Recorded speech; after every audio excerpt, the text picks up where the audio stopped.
অমুসলিমদের কাছে কোরআন বিক্রয় কি নিষিদ্ধ?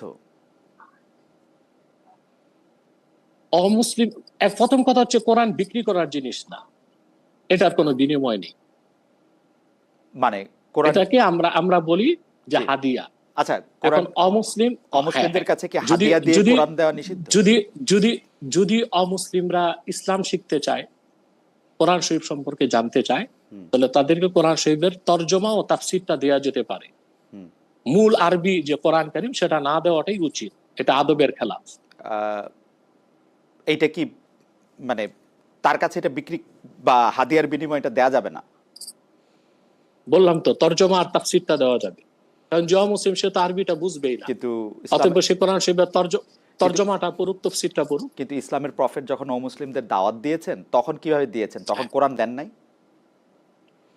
কোরআন তো একসাথে নাজিল হয় নাই। আল্লাহ যখন একসাথে নাজিল হয়েছে, তারপরে আল্লাহর হাবিব সাল্লাল্লাহু আলাইহি সাল্লামের কাছে কোরআন এসেছে 23 বছরে, 23 বছর, এবং আল্লাহর হাবিব সাল্লাল্লাহু আলাইহি সাল্লামের কাছে 24,000 বার হযরত জিবরিল এসেছেন। সরাসরি কোরআনের কপি কোন মুসলিমের হাতে রাসূলুল্লাহ সাল্লাল্লাহু আলাইহি ওয়াসাল্লামের জমানায় দেওয়া হয় নাই, কারণ কোরআনের দাওয়াত তাদের কাছে পৌঁছানো হয় নাই। কোরআন তো গ্রন্থিত হলো ওসমান রাদিয়াল্লাহু আনহুর সময় ছিল। চা মানে লাইফটা ভরপুর, চা মানে ইস্পাহানি মির্জাপুর। ওসমান রাদিয়াল্লাহু আনহু ভুল ইতিহাস। কেন? এটা ভুল ইতিহাস, আপনি জানেন না কেন? কোরআন শরীফ আমি বলছি, শোনেন আপনি। জি, বলেন। 30 পারা কোরআন বিসমিল্লাহর বা থেকে মিনাল জিন্নাতি ওয়ান নাসের সিন পর্যন্ত আল্লাহ রাসূল সাল্লাল্লাহু আলাইহি ওয়াসাল্লামের কাছে অবতীর্ণ হয়েছে ধাপে ধাপে 23 বছরে, এবং সাহাবায়ে কেরাম পশুর হাড়, চামড়া, পাথর এগুলোর মধ্যে 30 পারা কোরআনকে রাসূলুল্লাহ সাল্লাল্লাহু আলাইহি ওয়াসাল্লামের সময় লিপিবদ্ধ করেছিলেন। হযরত ওসমান কি করেছেন? কোরআন সংকলন করেন নাই। কোরআন শরীফ 7টা আঞ্চলিক ভাষার দৃষ্টিকোণ থেকে আল্লাহ নাজিল করেছেন। আরবিতে 7টা লুগাত ছিল, আরবের বৃহত্তর আরবে।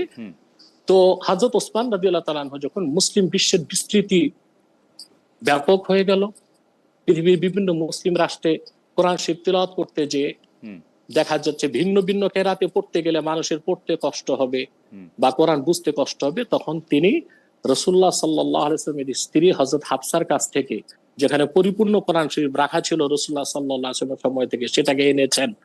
এবং সাহাবায়ে কেরামের মধ্যে যারা হাফেজ ছিলেন, 30 পারা কোরআন মুখস্থ করেছেন, তাদের উপস্থিতিতে তিনি একরকম কেরাত তেলাওয়াতের একটা পদ্ধতি সংকলন করে মুসলিম বিশ্বে ছড়িয়ে দিয়েছেন।